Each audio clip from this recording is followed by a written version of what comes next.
दोस्तों नमस्कार, मैं केपी सिंह। आप देख रहे हैं अपना चहेता न्यूज़ चैनल पीपल बिल। आज जनगणना की बहुप्रतीक्षित अधिसूचना जारी हो गई। यह जनगणना 2021 में ही होनी थी, क्योंकि इसकी पिछली जनगणना 2011 में हुई थी और हर 10 वर्ष में एक बार जनगणना कराने का प्रावधान है। लेकिन तब कोरोना का संकट छाया हुआ था, इसलिए जनगणना उस समय टाल दी गई थी। लेकिन उसके बाद कोरोना ख़त्म हो गया, स्थितियाँ सामान्य हो गई। लेकिन फिर पता नहीं किस उद्देश्य से सरकार जनगणना कराने के कदम से कतराती रही। जनगणना कराने का उसने जनगणना को टालती रही जनगणना को। अब जो है, पिछले दिनों जब पहलगाम की घटना हुई तो विपक्ष तो बहुत पहले से मांग कर रहा था जातिगत जनगणना की, लेकिन सरकार उसके लिए तैयार नहीं हो रही थी। स्पष्ट रूप से मना भी नहीं कर रही थी, लेकिन उसके जिस तरीके से ऐसे गोल जवाब देती थी, उससे जाहिर था कि सरकार की नीयत नहीं है कि वो जातिगत जनगणना कराए। लेकिन जब पहलगाम में 26 टूरिस्टों की हत्या हो गई और वहाँ पहलगाम में उस पॉइंट पर हत्या हुई जिस पॉइंट पर टूरिस्ट हजारों सैकड़ों की संख्या में, हजारों की संख्या में टूरिस्ट रोज़ाना जमा होते थे, ये बात सरकार को भली भांति विदित थी। इसके बावजूद भी वहाँ सुरक्षा इंतजाम नहीं थे। तो ये तमाम सारे सवालों से जब सरकार घिर गई और सरकार का इंद्रासन जब डोल गया, तो सरकार को ऐसे मौके पर यही करती है, हर सरकार ये करती है कि ध्यान बटाने के लिए दूसरी नई बात खड़ी कर देती है। तो नई बात खड़ी करने के उद्देश्य से आनंद फानंद में केंद्रीय मंत्रिमंडल की बैठक हुई और कैबिनेट की मीटिंग में ही घोषणा कर दी गई कि सरकार इस बार जो जनगणना कराएगी वो जातिगत जनगणना होगी। विपक्ष की इससे बल्ले बल्ले हो गई। राहुल गांधी ने कहा कि हमने पहले ही कहा था कि जो भी मुद्दा हम उठाएंगे सरकार को वही करना पड़ेगा। हम जो कराना चाहेंगे सरकार को, मोदी उसको करने के लिए मजबूर होंगे।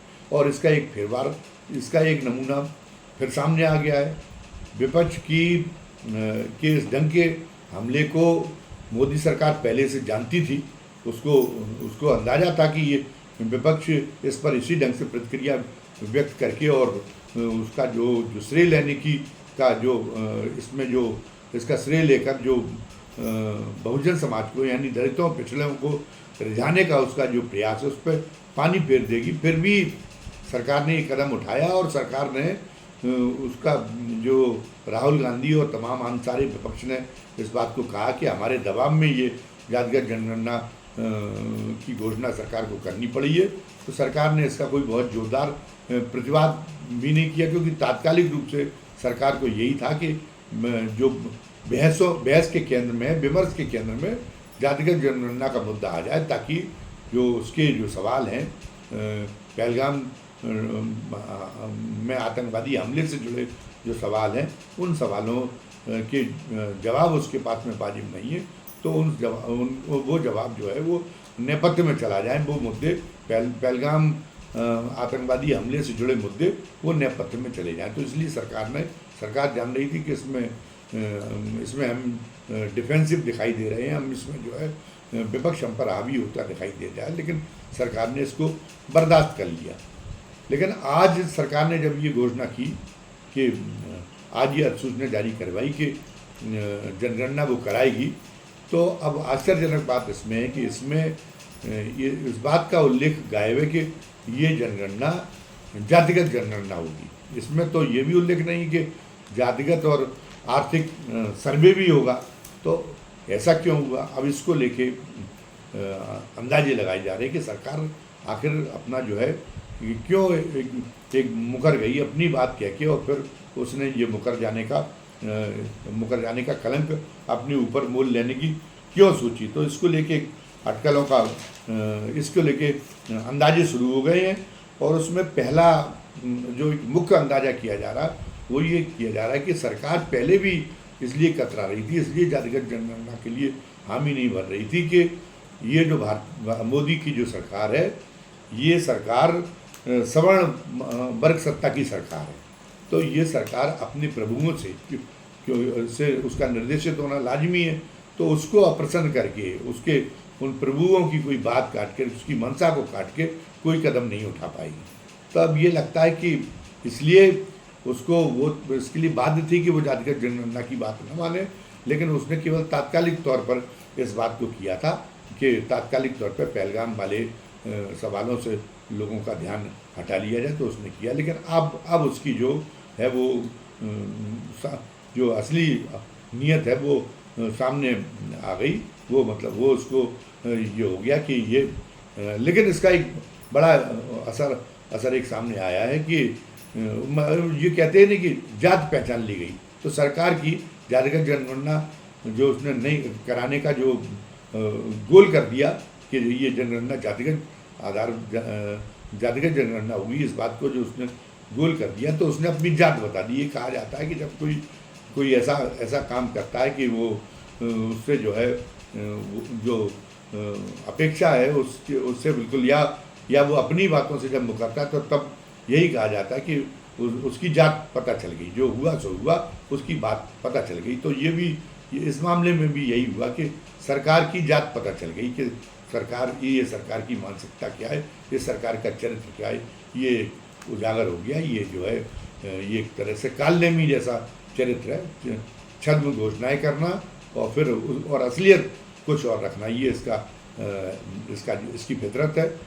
लेकिन ये हुआ है कि अब ये उसने जो किया है, सवर्ण पता नहीं कि पहले तो सवर्ण तो तभी नाराज हो गई थी सवर्ण पर सत्ता, जब जातिगत जनगणना उसने जातिगत जनगणना कराने की घोषणा कर दी थी। लेकिन अब जब जातिगत जनगणना से वो मुकर गई है, तो सवर्ण फिर खुश होंगी कि नहीं होंगी इसको तो नहीं कहा जा सकता। लेकिन बहुजन जो समाज है, जो दलित और पिछड़े हैं, वो जो है उनको जरूर ये महसूस हो सकता है कि ये सरकार ने हमको ठगने का काम किया है।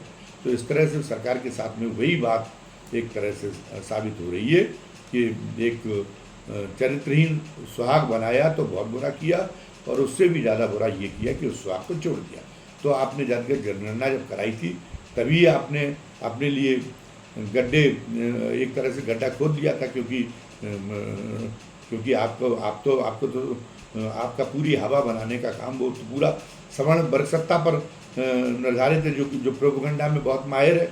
और लेकिन वो तो इसीलिए वो संख्या में भले ही कम हो, लेकिन अभी भी वो इस बात की क्षमता रखती है कि वो लोगों को जो बहुतायत वर्ग है, जो बहुजन वर्ग है, उसको भ्रमित कर सके, और वो जैसे वो अपनी मंशा के अनुसार किसी सरकार को गठित कर सके, ऐसी सरकार को गठित करा सके। भले ही वो बहुजन के हितों के विरुद्ध हो, लेकिन उसके हितों के प्रति पूरी तरह वफादार रहे। ये सरकार ऐसी सरकार गठित करा सके, ये क्षमता उसके अंदर है।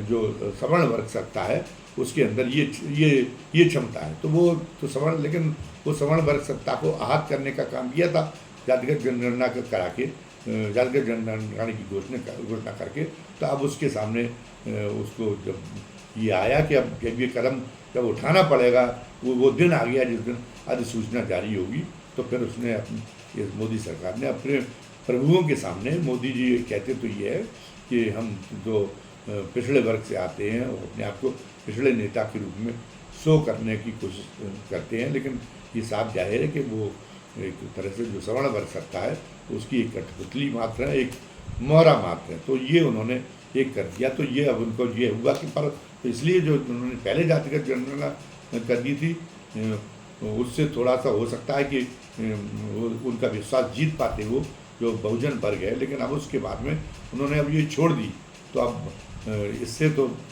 पाड़े दोनों दिन से गए जैसी स्थिति है। इससे बहुजन समाज तो बहुजन जो वर्ग है, जो दलित और पिछड़े हैं, वो तो जो है उनके अंदर तो सरकार की विश्वसनीयता खत्म होगी ही। लेकिन साथ साथ में ये है कि ये ज़रूरी है कि सवर्ण भी सरकार की मंशा को लेकर संदिग्ध हो गए, तो हो सकता है कि सवर्णों का भी समर्थन पहले जैसा वो उसको वापस न लौट सके। साथ साथ में एक बात ये भी हुई है कि जातिगत सर्वे और आर्थिक सर्वे कराने की बात भी सरकार ने इसमें जनगणना में शामिल नहीं की है। तो अब मनमोहन सिंह सरकार थी, उसके आंकड़े उजागर नहीं किए गए थे, पूरी तरीके से, लेकिन उसमें ये सर्वे हुए थे। तो ये सर्वे से फिर क्यों मुकर गई सरकार, जब वो ये कह रही कि हम तो उसने तो जब कैबिनेट मीटिंग हुआ था तो ये बड़े ये दम भरा था कि हम जनगणना के माध्यम से हमें आर्थिक सर्वे के भी जो है वो आंकड़े हमारे सामने हमें उपलब्ध होंगे, तो उसके आधार पर जो आर्थिक रूप से पिछड़े वर्ग हैं उनके लिए हम जो है आर्थिक रूप से पिछड़ी जो आर्थिक रूप से जो बहुत नीचे की आबादी है, उस नीचे की आबादी के उत्थान के लिए हमें कार्य करने को कितना बजट दिया जाना चाहिए और क्या उसके लिए प्रयास होना चाहिए, तो हमें इसमें कार्य योजना बनाने में मदद मिलेगी। लेकिन अब वो आर्थिक सर्वे की भी उसने बात नहीं की, तो स्पष्ट हो गया कि वो कहीं ना कहीं आर्थिक सर्वे से भी मुकर जाने वाली है। और आर्थिक सर्वे से क्यों मुकर जाने वाली है? क्योंकि अगर आर्थिक सर्वे का अगर उसने करा लिया तो ये आंकड़े सामने आ जाएंगे। ये जो सरकार की ये है कि हमने चौथी नंबर की दुनिया की आर्थिक महाशक्ति भारत को बना दिया है, इसकी कलई खुल जाएगी। इसमें ये स्पष्ट हो जाएगा कि सरकार ने समृद्धि के ऐश्वर्य के कुछ टापू तो खड़े कर दिए हैं। मतलब जो ये कहा जा रहा है कि 1% केवल आबादी के पास में और देश के 40% पूंजी उसके पास में पहुंच गई, 40% पूंजी उसके पास में केंद्रित हो गई है और संसाधन भी केंद्रित हो गए हैं। और केवल 1% की बात भी नहीं है, बाकी 10% के पास में ही 80 और 90% तक संसाधन और पूंजी संचित है। और बाकी जो 90% जनता है वो 90% जनता वो गरीबी के महासमुद्र में सरकार की नीतियों से गर्क हुई जा रही। ये जो है आर्थिक सर्वे के आंकड़े इस बात को उजागर कर देते। तो वो जो अभी आपने भक्तिभाव पैदा करके धर्म के आधार पर, भक्तिभाव तो यही करता है कि चेतना को कुंद करने का काम करता है, क्योंकि वो भी एक तरह से एक नशे जैसा उसका प्रभाव रहता है। तो वो अधिकार चेतना उसकी सुसुप्तावस्था में चली जाती है। तो अभी अधिकार चेतना सुसुप्तावस्था में चली गई, पिछले 11 सालों में काफ़ी ज़्यादा सुसुप्तावस्था में चली गई थी। तो उसका पूरा फायदा मोदी सरकार ने उठाया था। तो सरकार को ये पता था कि अगर आर्थिक सर्वे अगर वो कराएगी, सरकार को ये मालूम होगा, तो फिर जो है आर्थिक सर्वे में ये जो अधिकार चेतना है ये फिर जो एक तरह से आर्थिक विषमता दूर करने की जो मुद्दा है वो फिर एक बार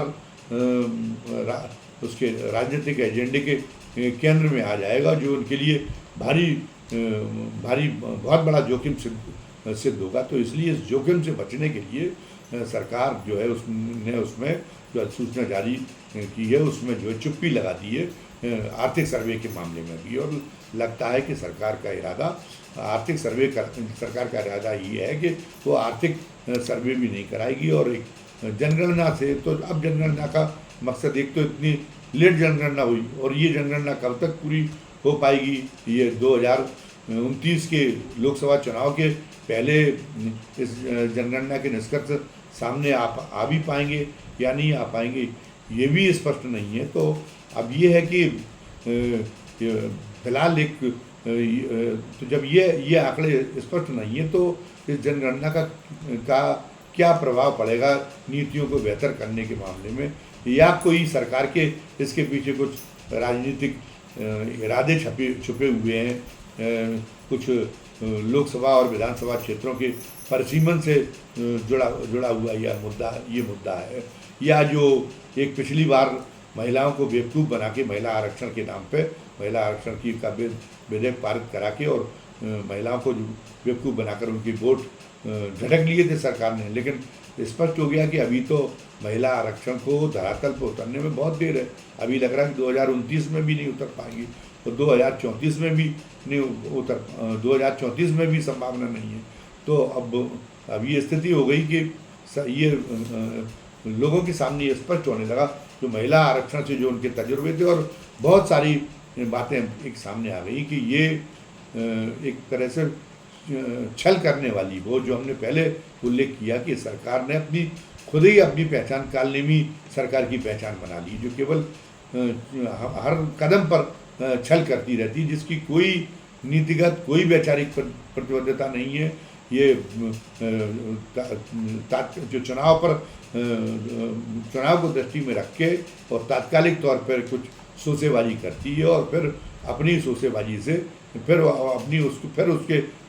उससे मुकर जाती है और एक नई कहानी कहना शुरू कर देती है। तो अभी तक झांसा हुआ पिछले 3 चुनाव में इस झांसे में जनता आ गई, हालांकि तीसरे चुनाव में उसमें बहुत कमी आई थी, लेकिन अब तो जो इनका जो समर्थक वर्ग है, जो भक्ति वर्ग है, उसके भी बड़े हिस्से में ये स्पष्ट हो चुका है कि ये सरकार एक तरह से इसका पूरी तरीके से कपटपूर्ण आचरण है। सरकार की कोई दिशा नहीं है, सरकार किसी भी तरीके से सत्ता में बने रहना चाहती है, इसलिए उसका कोई भी वायदा खरा नहीं, कोई भी वायदा उसका विश्वास करने के लायक नहीं है और उसको ये खुद भी नहीं पता कि वो जो है कहाँ सरकार को ले जा रहे हैं।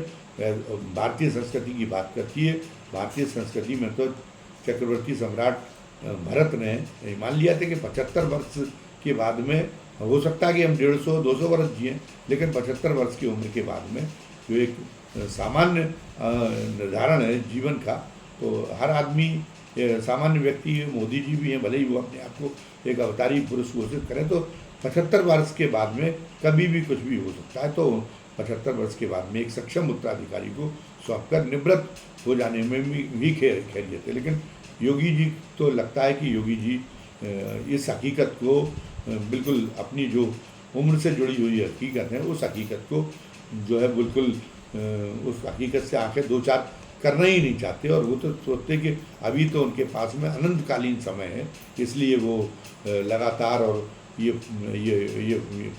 फरेब करने का लगातार काम कर रहे हैं और ये सोचते कि इस तरीके से हम ये फरेब करते हुए और अनंत काल तक सत्ता में बने रहेंगे, क्योंकि वो तो उनकी उम्र भी बहुत लंबी है, वो साधारण नहीं है, तो उनकी उम्र पता नहीं 500 वर्ष और 1000 वर्ष की होगी। तो वो एक तो इसलिए वो उसमें एक वो इस टाइप से काम एक कदम ऐसे कदम उठाते जा रहे हैं जिनके पीछे कोई एक सुनियोजित कोई वो नहीं रहती, कोई कार्यनीति नहीं रहती। एक तरह से लोगों को तात्कालिक तौर से ले जाने का एक कदम उठाया और उसके बाद में फिर अब जब चुनाव आया तो एक बार चौकीदार का नारा कि मैं चौकीदार, तो सारे चौकीदारों को प्रसन्न करके और सारे लोगों को एक पूरे भेड़ चाल में बांध लिया कि हर आदमी मैं चौकीदार कहने लगा। और अब वो चौकीदार कहाँ गया, वो चौकीदार, अब चौकीदार पर